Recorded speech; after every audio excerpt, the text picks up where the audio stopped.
Hello everyone, welcome to my YouTube channel the legal lady and I am Preeti Sangwan. और हम कर रहे हैं बीएनएस की लेक्चर सीरीज। इस सीरीज में हम मर्डर, कल्पेबल, होमिसाइड तक ऑलरेडी कवर कर चुके हैं, यानी कि सेक्शन 105 तक हम ऑलरेडी पढ़ चुके हैं। पिछली क्लास में हमने पढ़ा कि मर्डर के लिए क्या डेफिनेशन है। मर्डर की डेफिनेशन और कल्पेबल होमिसाइड हमने ऑलरेडी पीछे की क्लासेस में किया था, लेकिन लास्ट क्लास में हमने उसके पनिशमेंट के बारे में पढ़ा था कि मर्डर के लिए क्या पनिशमेंट हो सकती है। वो डेथ हो सकती है, इम्प्रिजनमेंट फॉर लाइफ हो सकती है। फिर एक जो नया एडिशन था मर्डर के पनिशमेंट के साथ, वो था मॉब लिंचिंग के रिगार्डिंग, जिसके बारे में हमने पढ़ा अगर 5 या 5 से ज्यादा पर्सन कंसर्ट टुगेदर करके किसी का भी मर्डर कोज करते हैं on the basis of sex, on the basis of place birth, on the basis of religion, on the basis of race, तो उनमें से जो हर पर्सन है, यानी कि जिसने कंसर्टिंग में पार्ट किया लिया था, वो हर एक मर्डर के लिए इंडिविजुअली लायबल होगा और ऐसे लायबल होगा जैसे उसी ने किया है। हालांकि हो सकता है कि डायरेक्ट एक्शन उसका ना रहा हो, लेकिन वो जिस तरह से कॉन्स्पिरेसी का पार्ट था, जिस तरह से उस कंसर्ट का पार्ट था, उसकी वजह से मॉब लिंचिंग को लायबल ठहराने के लिए, मॉब लिंचिंग के लिए हर एक पर्सन को जो उस कंसर्ट का पार्ट रहा, उसको ऐसे माना जाएगा जिसने इंडिविजुअली इसने मर्डर किया है, और उसकी पनिशमेंट उसको उसी तरह से दी जाएगी। फिर हमने ट्रांसफर ऑफ मैलिस का सेक्शन पढ़ा था कि अगर आप कोई एक्यूज्ड है और वो किसी एक पर्सन को, मतलब मैंने आपको ये भी बताया था कि ट्रांसफर ऑफ मैलिस, हालांकि इस बीएनएस की या आईपीसी की अगर हम बात करें तो स्पेसिफिकली मेंशन किया हुआ है मर्डर के ऑफेंस के रिगार्डिंग, बट इसका मतलब ये नहीं है कि बाकी किसी ऑफेंस पे लगता नहीं है। जैसे फॉर एग्जांपल एक पर्सन किसी दूसरे को ग्रीवियस हर्ट कोज करना चाह रहा था, ठीक है। अब जिसको वो ग्रेवियस हर्ट कोज करना चाह रहा था, वो एकदम से आगे निकल जाता है और वो ग्रेवियस हर्ट के लिए यूज किया गया वेपन किसी दूसरे पर्सन को लग जाता है और उसको ग्रेवियस हर्ट कोज हो जाता है। तो इसका मतलब ये तो नहीं है कि वो पर्सन अब ग्रेवियस हर्ट के लिए लायबल नहीं होगा। वो ये नहीं कह सकता कि मैं ग्रेवियस हर्ट, तो मेरा जो सब्जेक्ट मैटर था जिसको मैं ग्रेवियस हर्ट कोज करना चाह रहा था, वो ए पर्सन ना होके बी पर्सन था। मेरी जो मेंसरिया थी वो बी के रिगार्डिंग थी, लेकिन जो एक्टर सीरियस हुआ है वो ए के रिगार्डिंग हुआ है, ठीक है। हालांकि ये स्पेसिफिकली हर ऑफेंस के रिगार्डिंग बीएनएस में नहीं दिया हुआ, लेकिन हमने इंग्लिश लॉ से ये चीज अडॉप्ट की हुई है कि ट्रांसफर ऑफ मैलिस हर एक ऑफेंस में उसी तरह से लायबल ठहराएगा अक्यूज्ड को, जैसे वो एक्चुअल सब्जेक्ट मैटर जिसको उसने टारगेट किया हुआ था, जिसको विक्टिम वो बनाना चाह रहा था, उसके रिगार्डिंग अगर ऑफेंस किया होता तो उसको सजा मिलती। उसी सेम तरीके से अगर वो ट्रांसफर ऑफ मैलिस हो जाता है, जो उसकी मेंसरिया थी, जो उसकी कल्पेबल माइंड स्टेट थी, वो ट्रांसफर होकर सब्जेक्ट मैटर कोई और बन जाता है, तब भी वो उस ऑफेंस के लिए लायबल माना जाएगा, ठीक है। और मर्डर या कल्पेबल होमिसाइड के केस में इसको स्पेसिफिकली मेंशन कर दिया गया है। उसके बाद हमने पढ़ा क्या कि अगर मान लो कोई पर्सन है जो ऑलरेडी लाइफ इम्प्रिजनमेंट सर्व कर रहा है, किसी भी ऑफेंस की वजह से उसने कभी कोई ऑफेंस किया होगा और वो इम्प्रिजनमेंट विद लाइफ की रिगार्डिंग वो ऑलरेडी बिहाइंड बार्स है, या फिर मतलब उसको कन्विक्शन मिला हुआ है लाइफ इम्प्रिजनमेंट का, हो सकता है वो कुछ टाइम के लिए पैरोल वगैरह पे बाहर भी हो। अब वो जब वो लाइफ इम्प्रिजनमेंट का कन्विक्ट है और उस टाइम पे वो किसी का मर्डर या कल्पेबल होमिसाइड कोज कर देता है, तो अब उसको जो सजा मिलेगी, मर्डर कोज कर देता है तो उसको जो सजा मिलेगी वो कितनी हो सकती है? वो लाइफ इम्प्रिजनमेंट हो सकती है। जिस लाइफ इम्प्रिजनमेंट का मतलब क्या रहेगा? Reminder of that person natural life, यानी कि जब तक उसकी डेथ नहीं हो जाती, क्योंकि एक लाइफ इम्प्रिजनमेंट तो वो ऑलरेडी सर्व कर रहा है, ठीक है। तो अब जो लाइफ इम्प्रिजनमेंट उसको मिलेगी वो कौन सी मिलेगी? Reminder of that person natural life, या फिर डेथ भी मिल सकती है। इससे पहले जब ये आईपीसी में सेक्शन था 303 में, तो उसमें मिट्ठू वर्सेस स्टेट ऑफ पंजाब में इसको अनकॉन्स्टिट्यूशनल डिक्लेयर किया था ऑनरेबल सुप्रीम कोर्ट ने। किस ग्राउंड पे? कि ये वोलेशन है आर्टिकल 14 और आर्टिकल 21 का।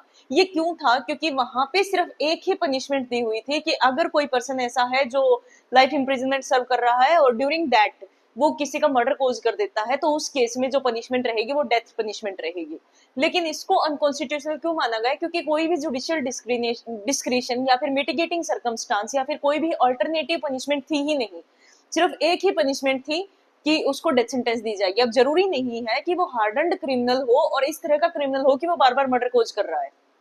ये तो जरूरी नहीं है कि वो सीरियल किलर ही है, ठीक है। क्योंकि हो सकता है जो पिछली लाइफ इम्प्रिजनमेंट है वो किसी और केस में हो सकती है, उसने कोई व्हाइट कॉलर क्राइम किया, उसने कोई सोशियो इकोनॉमिक ऑफेंस किया हो और अब की बार उसने मर्डर कोज किया है, तो उसको हम ऐसे थोड़ी ना मानेंगे कि ये तो बार बार मर्डर कोज कर रहा है, क्योंकि पिछली जो लाइफ इम्प्रिजनमेंट है वो इस तरह से रिलेटेड ही ना हो कि वो ऑफेंस अगेंस्ट ह्यूमन बॉडी भी रहा हो, ठीक है। तो इस केस में मिट्ठू वर्सेस स्टेट ऑफ पंजाब ने इसको अनकॉन्स्टिट्यूशनल डिक्लेयर कर दिया था, लेकिन बीएनएस में इसको मॉडिफाइड फॉर्म में डाला गया है। अल्टरनेटिव पनिशमेंट इसमें मेंशन कर दी गई है कि लाइफ इम्प्रिजनमेंट भी हो सकती है, हालांकि वो लाइफ इम्प्रिजनमेंट क्या रहेगी? Reminder of that person natural life.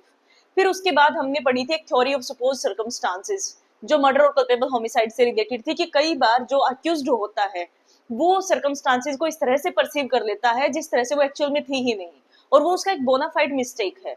हालांकि उसने क्राइम किया है, लेकिन जो क्राइम उसने किया था उसके रिगार्डिंग उसका एक्टस रियस, उसकी मेंस रिया थी, तो उसके लिए वो नो डाउट्स लायबल रहेगा।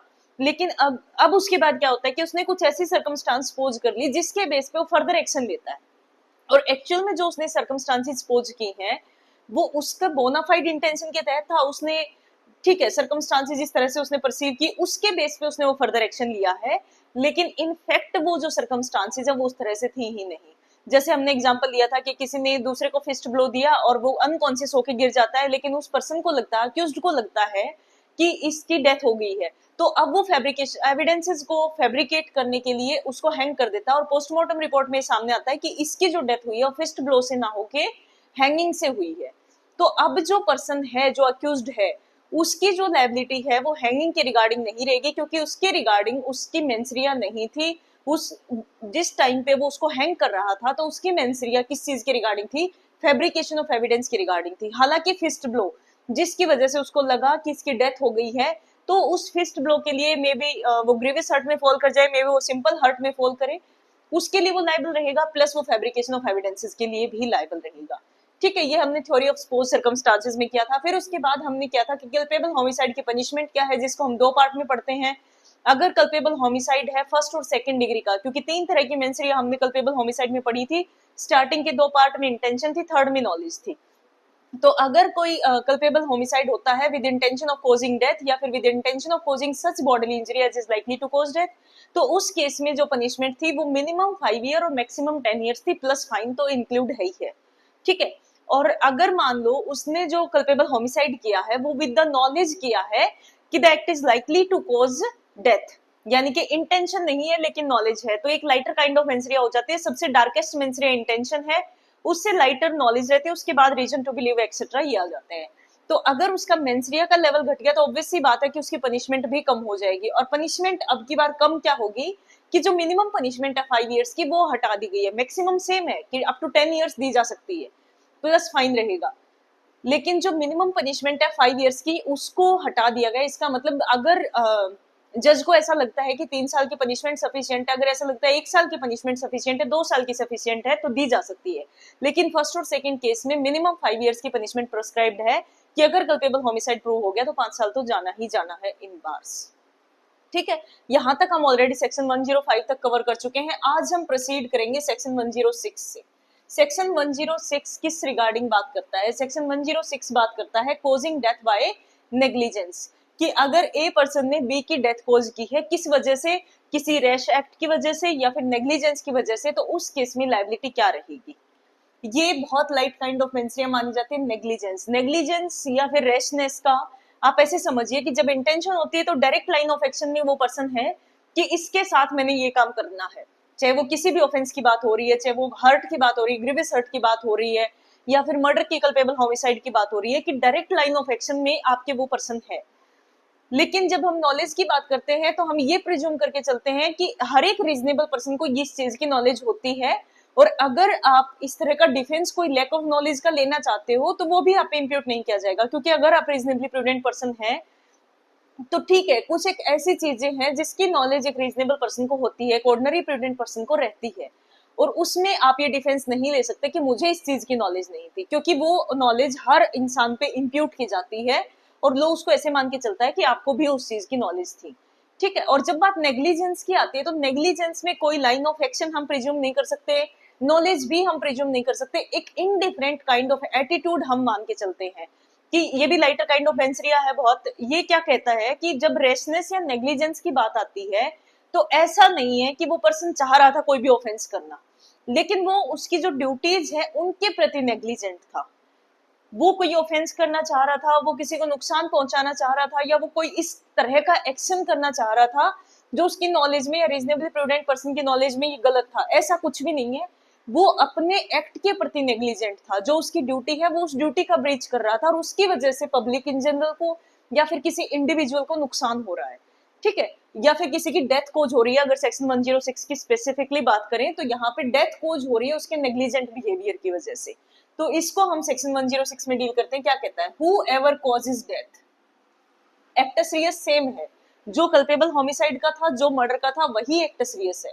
मर्डर और कल्पेबल होमिसाइड में किस चीज का फर्क था? डिग्री ऑफ मेंस रिया का फर्क था। अब यहाँ पे जब हम कॉजिंग डेथ बाय नेग्लिजेंस की बात कर रहे हैं तो भी एक्टस रियस वही है कि अल्टीमेटली किसी पर्सन की डेथ कोज हो रही है of any person by doing any rash और नेग्लिजेंट एक्ट। ठीक है, डेथ कोज हुई है, एक्टस रियस सेम है। मेंस रिया क्या है? मेंस रिया में कोई इंटेंशन, कोई नॉलेज मेंशन्ड नहीं है, सिंपल लिखा हुआ है कोई ऐसा एक्ट किया जो रैशली किया गया, रैशनेस के साथ किया गया, फिर नेग्लिजेंटली किया गया, not amounting to culpable homicide. यानी कि अगर कल्पेबल होमिसाइड है तो सेक्शन 106 नहीं है, अगर सेक्शन 106 है तो कल्पेबल होमिसाइड नहीं है, यानी कि मर्डर या कल्पेबल होमिसाइड में फॉल नहीं करेगा। देखो, अगर किसी पर्सन ने दूसरे की डेथ कोज की, चाहे वो किसी भी वजह से, किसी भी तरीके से की, शूटिंग से की, किसी शार्पन वेपन का यूज करके की, या फिर थ्रू एक्सीडेंट डेथ हो जाती है, ठीक है, किसी भी तरीके से, तो प्रोसिक्यूशन का मेन टारगेट क्या रहता है? प्रोसिक्यूशन हमेशा ये चाहेगा कि जो मैक्सिमम चार्ज है वो उस पर लगाया जाए। तो अगर डेथ कोज हुई है, एक्टस रियस अगर डेथ है, तो मैक्सिमम चार्ज किस चीज का बन सकता है? मर्डर का। तो प्रोसिक्यूशन हमेशा ये चाहेगा कि जो एक्ट हुआ है, जो डेथ कोज हुई है, चाहे वो थ्रू एक्सीडेंट हुई है, चाहे वो थ्रू शूटिंग हुई है, चाहे वो थ्रू बॉडीली इंजरी हुई है, उसको मैं लेके जाऊं मर्डर के चार्ज पे। ठीक है, अब मर्डर को प्रूव करने के लिए ऑलरेडी हम पीछे वाली क्लास में कवर कर चुके हैं कि सबसे पहले मर्डर कहां से आता है? Culpable homicide is murder. तो मर्डर प्रूव करने के लिए पहले हम कल्पेबल होमिसाइड प्रूव करेंगे। कल्पेबल होमिसाइड में क्या रिक्वायर्ड है? इंटेंशन या नॉलेज। अब कल्पेबल होमिसाइड के आपके पास 3 क्लॉजेज हैं, 3 तरह की मेंसरियां हैं। अगर उनमें से कुछ भी प्रूव हो जाता है, फिर आप चाहेंगे कि मैं इसको मर्डर में लेके जाऊं। ठीक है, अगर आप जब हम कल्पेबल होमिसाइड और मर्डर को डिफरेंशिएट करते हैं तो फर्क किस चीज का है? डिग्री ऑफ मेंसरिया का, कि अगर मेंसरिया ये है तो ये कल्पेबल होमिसाइड है, अगर मेंसरिया थोड़ा सा और ऊपर चली गई तो वो मर्डर में चला गया। एक्टस रियस सेम है। तो अगर आपने कल्पेबल होमिसाइड में अपने एक्ट को फॉल करवा दिया, प्रोसिक्यूशन ने एस्टैब्लिश कर दिया कि ये कल्पेबल होमिसाइड है, तो अब प्रोसिक्यूशन उसको लेके जाना चाहेगा मर्डर में। अगर वो मर्डर में चला जाता है तो वेल एंड गुड। अब जो बर्डन है वो शिफ्ट कर जाएगा किस पे? डिफेंस पे। अब डिफेंस उसको कोशिश करेगा कि मैं किसी भी एक्सेप्शन का यूज करके इसको वापस कल्पेबल होमिसाइड पे लेके आऊं या फिर जनरल एक्सेप्शन में लेके जाऊं, वो उसके पार्ट पे देखा जाएगा। ठीक है, तो अगर मान लो कोई चीज कल्पेबल होमिसाइड में चली गई, अब वो मर्डर में जा भी सकती है, वो मर्डर में नहीं भी जा सकती है। 2 तरह के ऑफेंस हो सकते हैं, culpable homicide not amounting to murder, कि कल्पेबल होमिसाइड तो है लेकिन मर्डर नहीं बन पाया, या फिर मर्डर बन गया था बट जनरल एक्सेप्शन लग गया उस पे, मर्डर के 5 जो एक्सेप्शन हमने पढ़े थे वो वापस कल्पेबल होमिसाइड में आ गया। या फिर दूसरा ऑफेंस हो सकता है culpable homicide amounting to murder, यानी कि वो मर्डर बन गया है। ठीक है, तो उस केस में प्रोसिक्यूशन क्या करेगा? या तो कल्पेबल होमिसाइड पहले प्रूव करके मर्डर में लेके जाएगा, कोशिश करेगा, मर्डर प्रूव हो जाए, नहीं होता है तो वो कल्पेबल होमिसाइड बच जाएगा। अगर कल्पेबल होमिसाइड या मर्डर बन जाता है तो सेक्शन 106 का मैटर ही नहीं आता। ठीक है, लेकिन अगर आपका जो अक्यूज्ड पर्सन का जो एक्ट है वो कल्पेबल होमिसाइड में या मर्डर में नहीं जा पाता, तो बात किसकी आती है? फिर सेक्शन 106 की आती है कि जो डेथ हुई है फॉर एग्जांपल थ्रू एक्सीडेंट हुई है, फॉर एग्जांपल किसी ने कोई इस तरह का एक्ट कर दिया पब्लिक प्लेस पे जो नेग्लिजेंट एक्ट है, मान लो कोई इस तरह का पिट उसने गली में खोद रखा है और जिसपे कोई भी किसी तरह का नोटिस नहीं लगा रखा, या फिर कहीं पे अपने घर के आसपास किसी वायर में उसने करंट छोड़ रखा है जिसके रिगार्डिंग कोई नोटिस, कोई लिविंग वायर है लेकिन उसके रिगार्डिंग कोई भी नोटिस या कोई भी किसी तरह की वार्निंग उसने नहीं लिखी हुई है, तो उन केसेस में इस एक्ट को फिर हम किस में लेके आएंगे? कॉजिंग डेथ बाय नेग्लिजेंस में लेके आएंगे। ठीक है, अब फर्क क्या है? अगर आपका एक्ट मर्डर में है तो पनिशमेंट मैक्सिमम है, अगर कल्पेबल होमिसाइड में है तो पनिशमेंट मैक्सिमम 10 इयर्स तक है, लेकिन अगर आपका एक्ट सेक्शन 106 में फॉल करता है तो पनिशमेंट और ज्यादा डाउन आ जाती है। क्लियर है? समझ में आ रहा है यहाँ तक? तो ये कहता है कि अगर कोई डेथ कोज करता है किसी दूसरे पर्सन की, किस तरह से, ना कोई इंटेंशन का मैटर है ना कोई नॉलेज का मैटर है, यहाँ पे जो मेंसरिया है वो है रैश और नेग्लिजेंट एक्ट, यानी कि indifferent attitude towards the consequence, कि मैं जो एक्ट कर रहा हूं उसका कॉन्सिक्वेंस क्या होगा मुझे फर्क ही नहीं पड़ रहा। ठीक है, not amounting to culpable homicide, यानी कि ये म्यूचुअली एक्सक्लूसिव है। अगर कोई चीज कल्पेबल होमिसाइड में जा रही है तो सेक्शन 106 में क्यों आएगी? और अगर कोई चीज कल्पेबल होमिसाइड में नहीं जा रही है तभी वो 106 में आ सकती है, क्योंकि स्पेसिफिकली इंग्रेडिएंट ऑफ सेक्शन क्या कहता है कि this should not amount to culpable homicide. अगर कल्पेबल होमिसाइड है तो वहीं पे लेके जाओ, कल्पेबल होमिसाइड में या मर्डर में, ठीक है। अगर मान लो ये चीज प्रूव हो जाती है तो जो पनिशमेंट है वो क्या रहेगी, मैक्सिमम 5 इयर्स की पनिशमेंट रहेगी प्लस फाइन। अब सजा, एक में डेथ है या लाइफ इंप्रिजनमेंट है, दूसरे में मैक्सिमम 10 इयर्स है और तीसरे में मैक्सिमम 5 इयर्स है। तो आप समझ रहे हैं कि कौन सा ज्यादा एग्रीवेटेड ऑफेंस है और कौन सा कम एग्रीवेटेड ऑफेंस है, ठीक है। और अगर मान लो इसमें जो सेकंड पार्ट है इसी सेक्शन का, सेकंड क्लोज नहीं सेकंड पार्ट, वो क्या कहता है इसी सेम सबसेक्शन का, if such act is done by registered medical practitioner. अब रजिस्टर्ड मेडिकल प्रैक्टिशनर कोई है जिसका एक्सप्लेनेशन में दिया भी हुआ है कि रजिस्टर्ड मेडिकल प्रैक्टिशनर किसको मानेंगे, जिसका नेशनल मेडिकल रजिस्टर में, स्टेट मेडिकल रजिस्टर में रजिस्ट्रेशन हो रखा है। अगर कोई रजिस्टर्ड मेडिकल प्रैक्टिशनर है और वो कोई अपना मेडिकल प्रोसीजर कर रहा है, कोई मेडिकल प्रोसेस किसी पेशेंट पे कर रहा है और उस टाइम पे उस पेशेंट की डेथ हो जाती है, तो वहां पे जो पनिशमेंट है वो आइदर डिस्क्रिप्शन की पनिशमेंट मैक्सिमम 2 साल तक रहेगी प्लस फाइन, यानी कि पनिशमेंट और ज्यादा कम हो जाती है। क्यों? क्योंकि जो मेडिकल प्रैक्टिशनर है उन पे एक एक्स्ट्रा रिस्पॉन्सिबिलिटी है। क्या होता है कि अगर किसी पेशेंट को हॉस्पिटल लेके जाते हैं उसके मतलब जो भी नियर एंड डियर वंस हैं, और उस टाइम पे अगर उसकी डेथ हो जाती है बाई चांस, तो सबको ये लगता है कि डॉक्टर की गलती से हुई है, ठीक है। तो ऐसे हर एक केस में, मोस्ट ऑफ द केसेस में क्या होता है कि डॉक्टर पे चार्ज लगाने की कोशिश की जाती है कि इसने नेग्लिजेंस की है जिस वजह से हमारे पेशेंट की डेथ हुई है। तो अगर मान लो हम डॉक्टर को भी उसी तरह से लाइबल ठहराएं जैसे एक लेमन को लाइबल ठहरा रहे हैं, तो क्या आपको नहीं लगता कि जो डॉक्टर हैं वो कोई भी रिस्की प्रोसेस में जाने से खुद को अवॉइड करेंगे? क्योंकि जितना आपका प्रोसीजर, मेडिकल प्रोसीजर कोई भी है, जितना हाई लेवल का होगा, जितना मतलब एडवांस्ड होगा, वो उतना ही रिस्की भी होगा। तो अगर मान लो डॉक्टर्स को भी हर एक केस में लायबल ठहराने लग गए और इस हद तक की पनिशमेंट दी जाने लगी जितना एक ऑर्डिनरी पर्सन को मिलती है, तो डॉक्टर्स उस हाई जो एक मतलब जो ज्यादा रिस्क वाला प्रोसेस है उस तक उस पेशेंट को लेके ही नहीं जाएंगे। अब दूसरा क्या होता है कि हर एक डॉक्टर का एक लाइन ऑफ एक्शन होता है, ठीक है। उसके पास हो सकता है कि बहुत सारे मैकेनिज्म्स हो किसी पेशेंट को ट्रीट करने के, हो सकता है वो किसी पेशेंट को एक लंबे ट्रीटमेंट से टेबलेट्स वगैरह के जरिए भी ट्रीट कर सके, हो सकता है वो उसको इंजेक्ट करके ठीक करना चाह रहा हो, और तीसरा प्रोसेस ये भी हो सकता है कि वो उसको सर्जरी के थ्रू ट्रीट करना चाह रहा हो। अब ये डिफरेंट डिफरेंट डॉक्टर्स के दिमाग में डिफरेंट डिफरेंट माइंडसेट होते हैं, ठीक है। किसी को ये ठीक लगेगा कि इंजेक्शन के जरिए जो इसका ट्रीटमेंट है वो बेटर हो सकता है, दूसरे को हो सकता है ये ठीक लगे कि सर्जरी के थ्रू बेटर हो सकता है, क्योंकि इंजेक्शन से भी उतने ही साइड इफेक्ट्स आ रहे हैं, सर्जरी से जो ट्रीटमेंट है वो फास्ट रहेगा। तो हर एक का जो वे ऑफ थिंकिंग है वो अलग हो सकता है।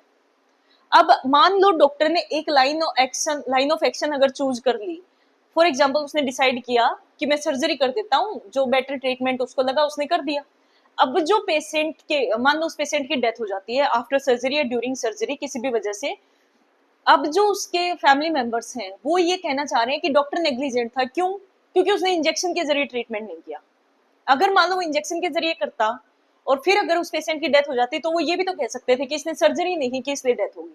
तो इस तरह से तो डॉक्टर्स का क्या रहेगा, जो नेग्लिजेंस है वो हर एक केस में नेग्लिजेंस प्रूव कर पाएंगे और हर एक केस में फिर डॉक्टर्स लाइबल होने लग जाएंगे।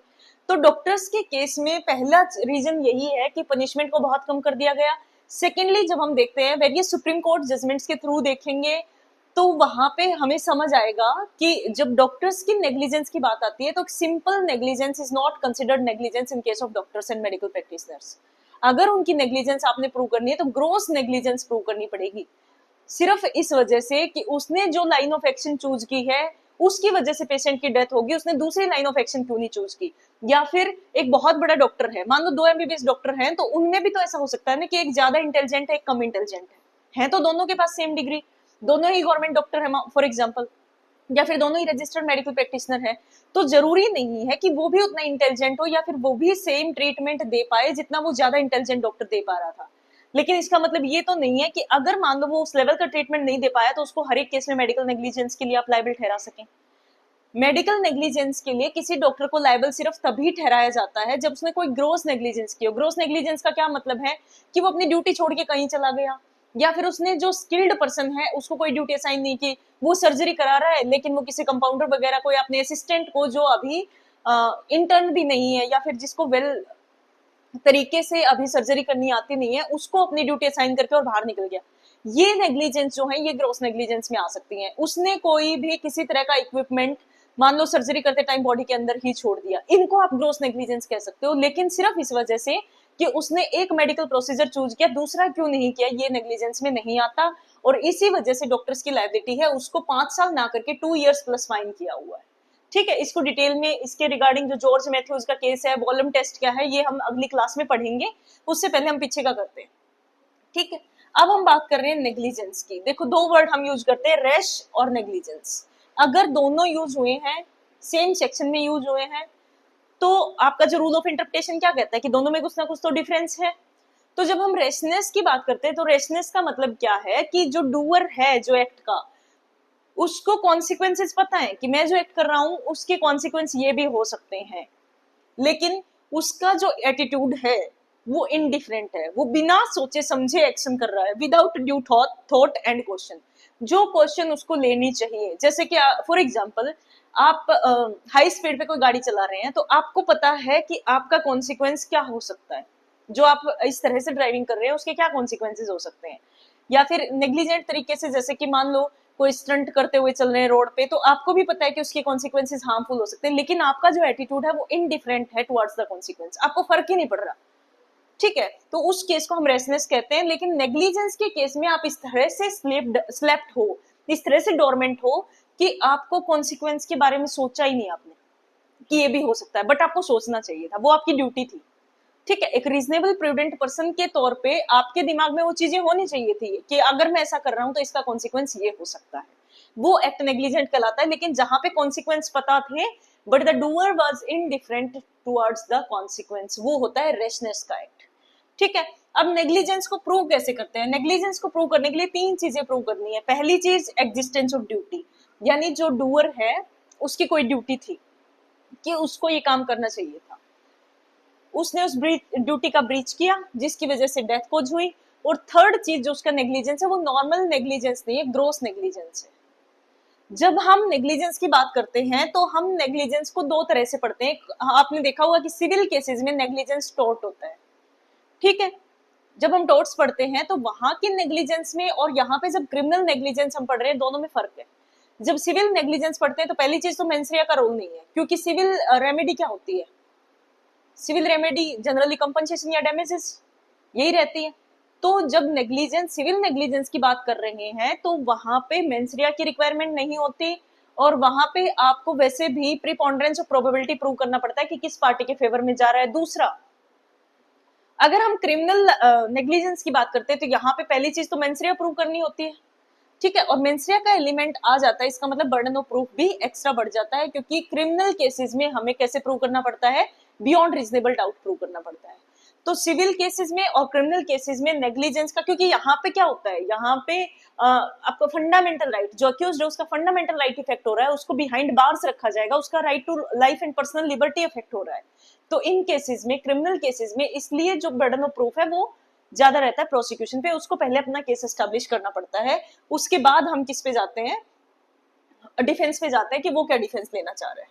ठीक है, तो सिविल और क्रिमिनल लॉज में जब नेग्लिजेंस की बात करते हैं तो दोनों में डिफरेंट डिफरेंट चीजें हम देखते हैं। यहाँ पे सिविल केसेस में नेग्लिजेंस बहुत lighter kind of proof required रहते हैं, लेकिन जब क्रिमिनल नेग्लिजेंस की बात करते हैं तो वहां पे आपको डायरेक्टली दिखाना पड़ता है कि ये नेग्लिजेंस था प्लस मेंसरिया भी थी, यानी कि एक्टस रियस प्लस मेंसरिया, जिससे डेथ कोज हुई।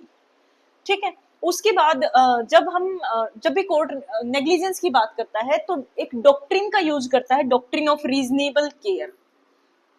यानी कि कोई पर्सन ये नहीं कह सकता कि मैं तो ये कर रहा था, उसको एक डॉक्ट्रिन ऑफ रीजनेबल केयर वो एक्सपेक्ट करके चलते हैं कि एक कोई भी जो जनरल इंसान है उसकी ड्यूटी है कि इतनी केयर के साथ तो वो चलेगा ही चलेगा। जैसे आप कॉन्ट्रैक्ट वगैरह पढ़ते हो तो हम पढ़ते हैं कि बेली की क्या ड्यूटी होती है। बेली की ड्यूटी होती है doctrine of reasonable care of the goods which are bailed to him, कि जितनी रीजनेबल केयर एक और नॉर्मल पर्सन से रिक्वायर्ड होती है वो उन गुड्स की उतनी ही केयर करेगा। तो उसी तरह से डॉक्ट्रिन ऑफ रीजनेबल केयर की बात आती है किसमें? नेग्लिजेंस। अगर मान लो एक जितना एक्सपेक्टेड एक नॉर्मल पर्सन से केयर होती है उतना वो नहीं करता तो हम उसको नेग्लिजेंस में लेके जाते हैं। हम बहुत एक्स्ट्रा, अगर अटेंटिवनेस की बात नहीं कर रहे कि कोई बहुत हाइपर सेंसिटिव है और उसको हर छोटी बात पे लग रहा है कि नेग्लिजेंस है। ठीक है, तो एक रिलेटिव टर्म है, ये डिपेंड करेगा फैक्ट्स एंड सर्कमस्टांसेस पे। फॉर एग्जांपल अगर कोई पर्सन एक स्टेडियम रन कर रहा है, तो स्टेडियम में किस चीज को आप नेग्लिजेंस मानेंगे, क्या क्या इक्विपमेंट या फिर क्या क्या क्वेश्चंस या फिर क्या क्या ऐसे प्रिवेंटिव मेजर्स वहां पे इंस्टॉल होने चाहिए, ये डिफरेंट रहेगा किससे, मान लो कोई दूसरा पर्सन जो हॉस्पिटल रन कर रहा है, ठीक है।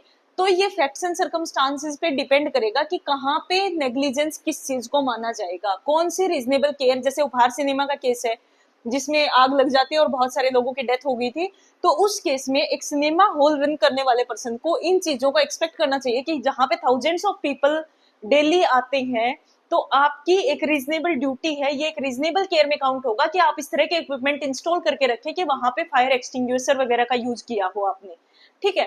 तो रीजनेबल केयर क्या रहेगी क्या नहीं रहेगी डिपेंड करेगा फैक्ट्स एंड सर्कमस्टांसेस पे। ये एक रिलेटिव टर्म है, डिपेंड करेगी कि इसकी कोई एब्सोल्यूट डेफिनेशन नहीं है कि ये रीजनेबल केयर हम मान के चलेंगे, ठीक। उसके बाद आता है एक प्रिंसिपल है बहुत फेमस, रेस इप्सा लिक्विटर, आपने पढ़ा भी होगा, थिंग्स स्पीक फॉर इटसेल्फ।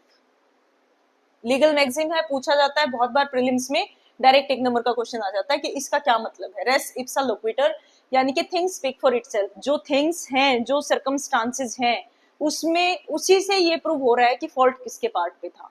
आपको कुछ भी एक्स्ट्रा प्रूव करने की जरूरत नहीं है। जनरली इसका जो एप्लीकेशन है वो सिविल नेग्लिजेंस में होता है, क्रिमिनल नेग्लिजेंस में नहीं होता, क्योंकि क्रिमिनल नेग्लिजेंस में एक्स्ट्रा बर्डन ऑफ प्रूफ रहता है प्रोसिक्यूशन पे, उसको बियॉन्ड डाउट चीजें एस्टैब्लिश करनी पड़ती हैं। लेकिन हाँ, जिस तरह से सिविल केसेस में यूज होता है उसी तरह से कई बार ऑनर्स ऑफ प्रूफ को शिफ्ट कर देता है, गिल्ट एस्टैब्लिश नहीं करता, ऑनर्स ऑफ प्रूफ को शिफ्ट कर देता है। फॉर एग्जांपल कोई एक्सीडेंट हुआ है और उसके सर्कमस्टांसेस जो आप एडमिट कर रहे हैं वो इस तरह के हैं कि आपको लग रहा है कि प्रोसिक्यूशन जो कह रहा है वो सच है, ठीक है। जो चीजें मेंशन हुई है जिसको डिफेंस ने एडमिट भी कर लिया या अपोज नहीं कर रहा, उस तरह की सर्कमस्टांसेस से आपने एक रीजनेबल इन्फ्रेंस ये निकाल लिया कि हाँ ये चीज है, तो इसका मतलब प्रोसिक्यूशन का गिल्ट रहा होगा। तो हो सकता है रेस इप्सा लोक्विटर मैगजीन का यूज करके कुछ चीजों को प्रिज्यूम करके कोर्ट जो है वो बर्डन ऑफ शिफ्ट किस पे शिफ्ट कर दे, डिफेंस पे शिफ्ट कर दे, लेकिन गिल्ट एस्टेब्लिश नहीं हो सकता क्रिमिनल केस में। सिविल केस में रेस इप्सा लोक्विटर के बेस पे कई बार ये भी डिसाइड हो जाता है कि किसके पार्ट पे फॉल्ट था, क्योंकि वहां के जो रेमेडी है और जो क्रिमिनल केस की रेमेडी है उनमें दिन रात का फर्क है। एक तरफ आपका फंडामेंटल राइट इफेक्ट हो रहा है, दूसरी तरफ कंपनसेशन, डैमेजेस, इन चीजों की बात हो रही है जो मनी रिलेटेड है। तो उस केस में आप रेस इप्सा लिक्विटर का ज्यादा यूज कर सकते हैं, लेकिन क्रिमिनल केस में generally honours of proof shift करने के लिए इसका यूज हो सकता है, इससे ज्यादा नहीं हो सकता। कई बार डिफेंस ऑफ मैकेनिकल फेल्योर का यूज कर लेता है डिफेंस, जैसे कि मान लो कोई मशीनरी है उसमें अचानक से फॉल्ट आ गया जो आपके पार्ट पे आपको पता ही नहीं था उस चीज का। फॉर एग्जांपल चलते चलते आपकी गाड़ी के ब्रेक फेल हो गए, इसका मतलब ये नहीं है कि आपने बहुत टाइम से गाड़ी को संभाला ही नहीं और अचानक से उठाया और चल दिए, ये फिर नेग्लिजेंस में चला जाएगा। लेकिन आप टाइम टू टाइम अपनी गाड़ी को ड्राइव कर रहे हैं, प्रॉपर सर्विस वगैरह करा रहे हैं, उसके बावजूद ऐसा हुआ कि कोई मैकेनिकल फेलियर हुई और अचानक से ब्रेक फेल हो गया जिसकी वजह से एक्सीडेंट हो गया और किसी की डेथ हो गई, तो वो डिफेंस जस्टिफाइड है।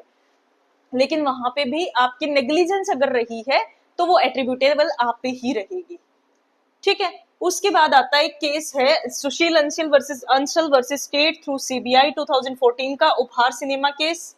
ये मैं आपको बता भी चुकी हूँ कि एक उपहार सिनेमा का केस बहुत फेमस केस है, लीडिंग केस है कि वहां पे आग लग जाती है और जो लोग सिनेमा हॉल में आए हुए थे उनकी डेथ हो जाती है, केस डिसाइड हो जाता है। लेकिन उसके बाद जितने भी विक्टिम्स थे उपहार ट्रेजेडी के, उन्होंने फिर से केस किया, एसोसिएशन ऑफ विक्टिम्स ऑफ उपहार ट्रेजेडी वर्सेस सुशील अंशल 2017, 30 करोड़ रुपए फाइन उन पे लगाया गया और ये विक्टिम्स को दिलवाया गया।